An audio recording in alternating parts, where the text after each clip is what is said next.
Hello, this is Todd Luck, and so I've been reviewing Tarzan silent movies, and at this point, I have gone through all of the surviving Tarzan silent movies from that era, and I wanted to throw in one more movie. This one has sound in it, but it's connected to those because the thing that defines the silent era is that they actually adapted Burroughs' Tarzan. This was the most faithful era of Tarzan movies ever done. And so there's one more movie that would fall into that category, and that is a serial. This is actually the last serial that was ever done with Tarzan, The New Adventures of Tarzan, which was released in two feature films. One was called The New Adventures of Tarzan, and the other one was called Tarzan and the Green Goddess. Now, the serial was done in 1935. That's when it was released. And you may be saying to yourself, but Todd, wasn't MGM doing Tarzan movies by then?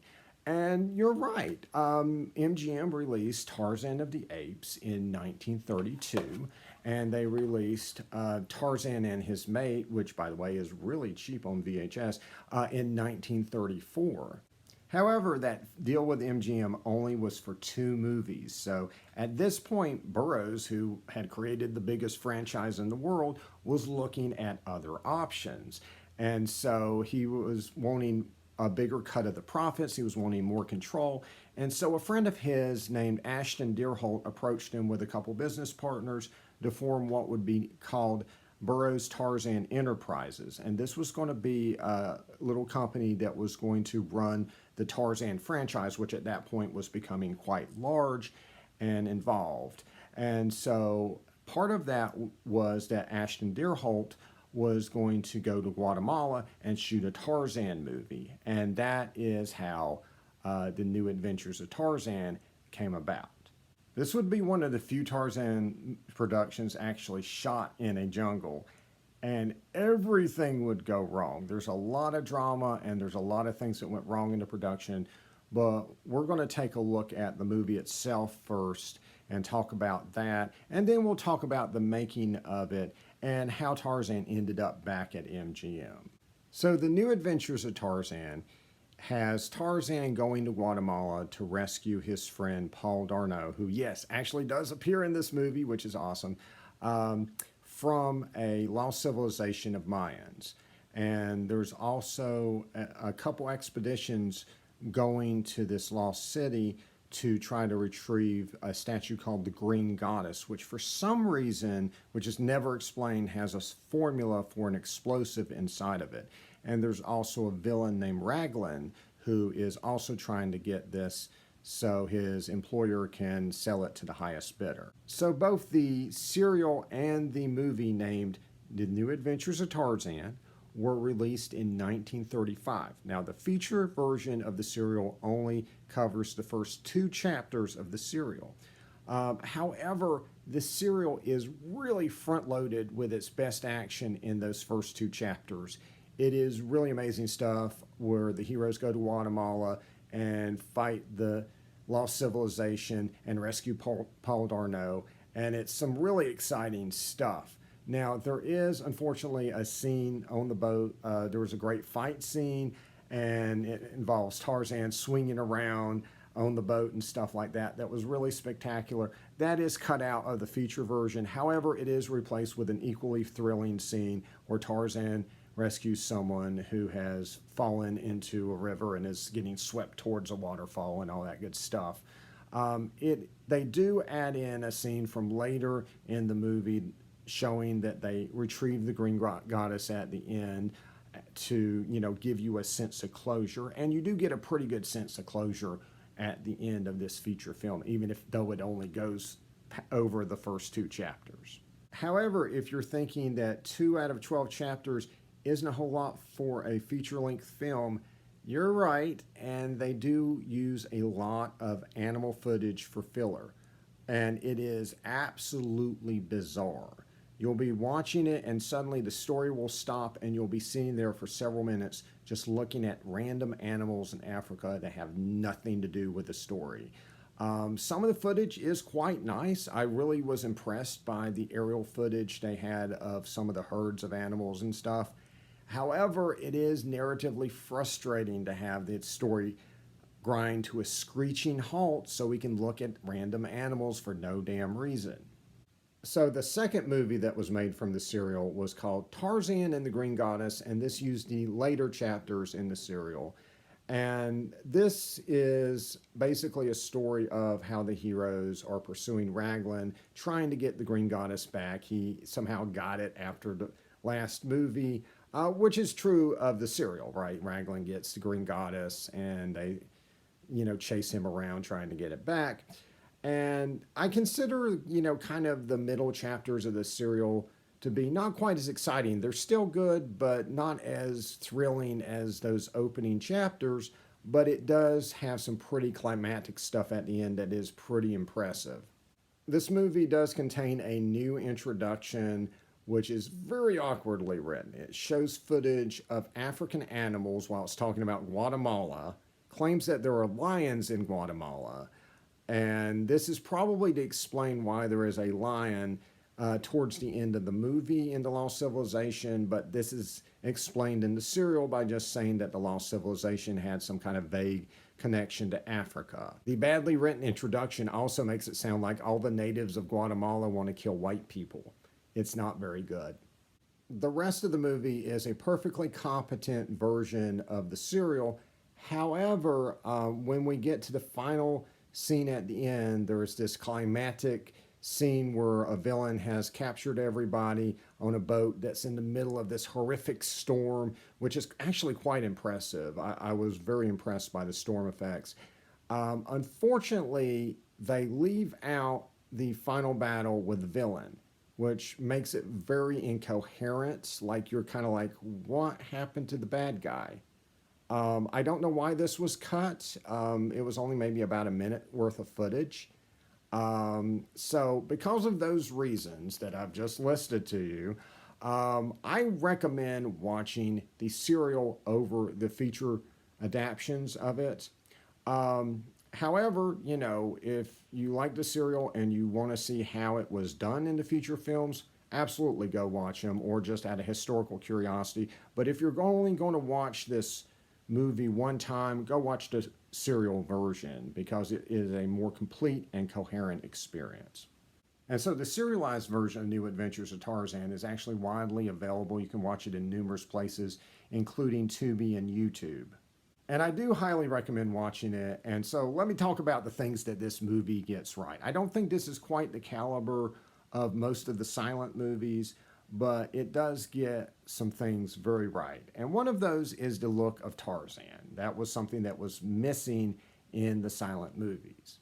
Tarzan was portrayed by Herman Brix, who's also known as Bruce Bennett, and he was actually MGM's first choice on who to play Tarzan in their movies. However, he injured himself on another movie, and so they recast the role for Johnny Westmuller, and as they say, the rest is history.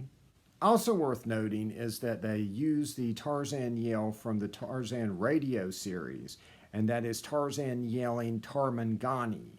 And in the language of the great apes, Tarmangani means white man or white ape. And, in the novels it says his yell is supposed to sound like the cry of a bull ape. I don't quite understand how we ended up with so many yells that don't sound like that at all. Even the MGM movies acknowledge that the Westmiller yell is a yodel. And I don't quite understand that. Is there a yodeling bull ape somewhere in Africa? It wouldn't be until like Tarzan the Epic Adventures that we would get an attempt to actually sound like a bull ape again in a screen version of Tarzan. But, they do sound great. And obviously, the Westmiller yodel is absolutely iconic. There are conflicting reports about how much involvement Burroughs had in the movie. I'm reading stuff that says pretty much he just left it to Ashton Deerholt to just do the movie, and he only met Herman Brix like one time for a publicity thing. I don't know, but I think he does capture the look of the character as we would imagine him from the novels.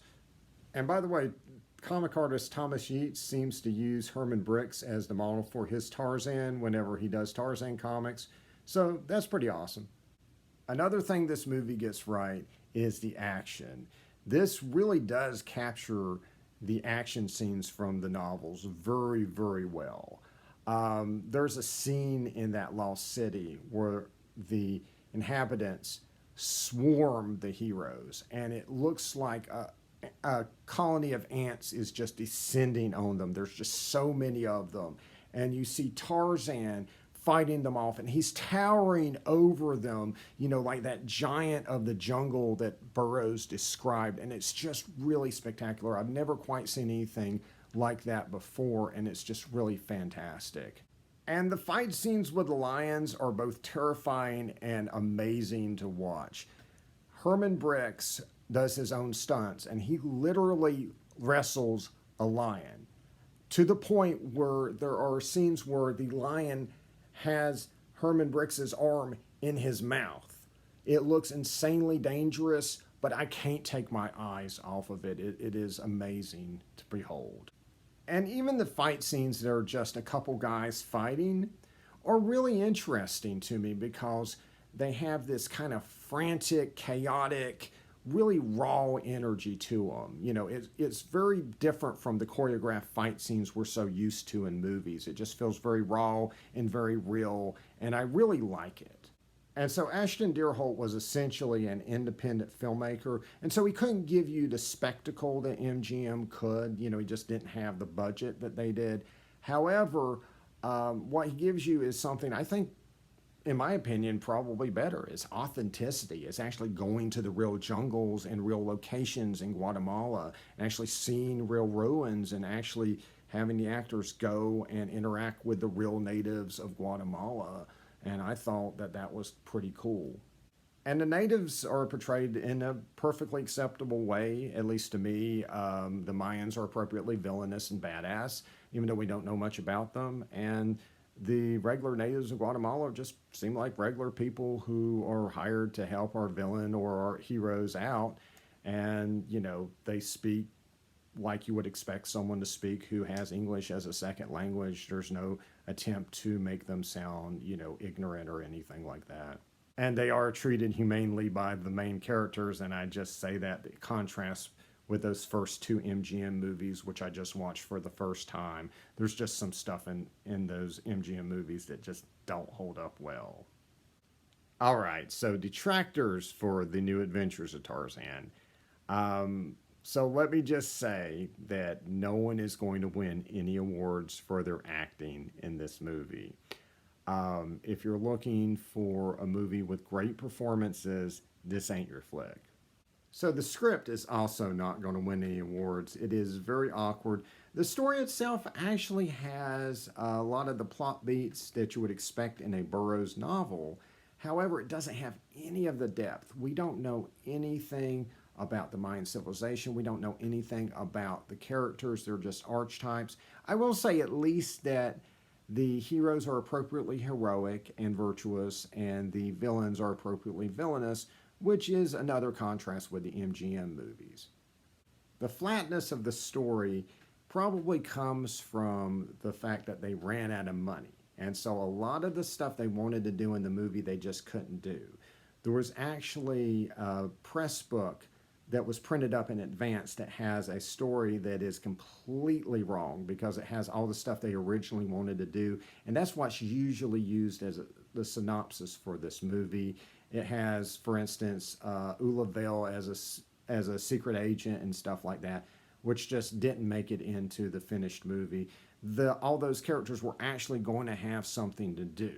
And unfortunately, what we ended up with was just a movie that had a lot of characters in it that just didn't seem to need to be there. So I actually think the making of this movie is actually as interesting or more so than the movie itself. So let's talk about that. So Edgar Rice Burroughs met Ashton Deerholt in 1929. Deerholt arranged a meeting with Burroughs to try to pitch making movies of some of his non-Tarzan novels. Burroughs turned him down. He was just kind of weary about how Hollywood had treated his properties. But he liked Ashton and hit up a friendship with him. During that meeting, Ashton had brought his wife, Florence Gilbert. Just keep that in mind for later. And so, as I said, Deerholt later approached Burroughs about the Tarzan Burroughs Enterprises, which he signed off on, and including the movie that was going to be set in Guatemala. And so Ashton Deerholt took a crew of 29 people to Guatemala on a ship called the SS Seattle. And so these people knew that they were going to make a Burroughs-style story. They didn't know they were going to be living one. And so one of the things that happens commonly in a Burroughs novel is that sea voyages rarely work out well, and you rarely reach your destination as planned. And so sure enough, when they got to Guatemala, they found that there was no harbor. So they had to be shuttled to shore across 3 miles of sea during a storm. Welcome to Guatemala, kids. They then got held up by customs, which they weren't expecting to happen because Deerholt had contacted the president of the country and had actually promised him a role in the movie, which didn't happen. The hotel they stayed in had no indoor plumbing, and they had outhouses that was stacked alongside each story of the structure. There was no movie-making industry in Guatemala at the time, and so they had to lug around tons of equipment from scene to scene. They had to drive a big sound truck up winding dirt roads that were not designed for that. There were tropical diseases that took the crew out for days and weeks at a time. And according to Herman Brix, that scene where the crocodile is chasing him and the only thing keeping it away from him is someone shooting into the water to try to slow it down, that was real. This expedition had so many damn problems.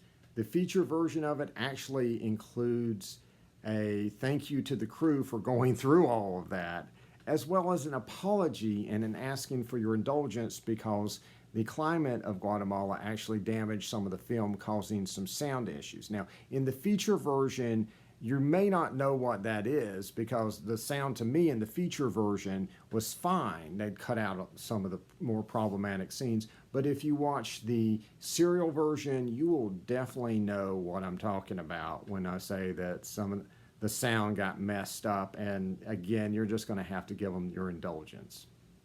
And as I said, they ran out of money and had to go home. And so there were things they wanted to do they just didn't get to do. And as I said, the making of this movie actually reads like a Burroughs novel, and that is complete with the forbidden romance. Before the making of this movie, Ashton Deerholt met a swimmer who would become known as Ulla Holt. He fell in love with her. The problem with that, of course, is that he was already married with kids. So he did what anyone in that situation would do. He took her home and wanted her to live with his family. So obviously his wife was not having that, and so she left with the 2 kids. Deerholt's wife Florence ended up with Edgar Rice Burroughs, who was also married, so Burroughs left his wife to marry Florence. Ulla Holt played Ulla Vale in The New Adventures of Tarzan, and if you ever wonder what Ashton Deerholt looked like, just look at the villain of the movie. He actually played Raglan. Now, he's actually credited as Don Costello, but that's just a pseudonym he used. According to what I've read, he actually claimed that Don Costello was an actor who backed out of the role, so he had to play it, but that wasn't true. It was just something he made up. My impression is Ashton Deerholt was just a weird dude. And by the way, Deerholt's stage name was Don Costello, spelled with an O in the last name. That's not to be mistaken with an actor who would come along a few years later in movies called Don Castello, spelled with an A in his last name. 2 separate people. And so after his divorce, and I'm not sure if it's because of divorce or something else, but Burroughs needed money. And since there are no lost cities to loot for gold, he decided to option a 3rd Tarzan film with MGM. And so that's how we ended up back at MGM. And in case you're wondering, despite marrying his estranged wife, Burroughs remained friends with Ashton Deerholt until Deerholt passed away in 1942. I guess we all have that one weird friend, right? So yeah, that is the story of the making of New Adventures of Tarzan. It's remarkable the movie turned out as well as it did given the circumstances. And honestly, I really would love to see one of those historical dramas based on the making of this movie. It's just so dramatic, especially when you consider this is the last gasp of Burroughs' Tarzan on the screen. It would be decades before Tarzan would even speak proper English in a movie, and it would be even more decades before we would see adaptions of Burroughs on the big screen. But eventually, Hollywood would come back around to Burroughs. In the 1970s, there would be adaptions of The Land That Time Forgot and At the Earth's Core. Also in the 70s, Filmation would do a Tarzan series that was actually based on the novels, including some novel adaptions in the first season, which you can actually get on DVD. And in the 80s, of course, Greystoke attempted to adapt Tarzan of the Apes, but of course, things went awry, and the last half of that movie ended up being something else entirely. It wouldn't be until the 1990s and the Tarzan the Epic Adventures TV series that we would actually get successful adaptions of Burroughs' Tarzan stories on the screen. And this was actually a TV series shot in South Africa. And of course, in more recent years, we have The Legend of Tarzan, which, while being a new story, definitely does capture Burroughs' Tarzan quite well, at least in my opinion. And so that's all my thoughts on the New Adventures of Tarzan. I'll link in the description below to how you can watch the serial, and I'll also put a link for how you can buy the feature films as well. I gotta say, I was really surprised by, how faithful and how good the movies were in this era. And, 1918 to 1935 was a long time ago, so a lot of people don't know about this, but it was just like discovering this wonderful hidden gem I didn't know existed. And I highly, highly recommend hunting these movies down if you are a fan of the novels. All right, like and subscribe for more videos, and until next time, see ya.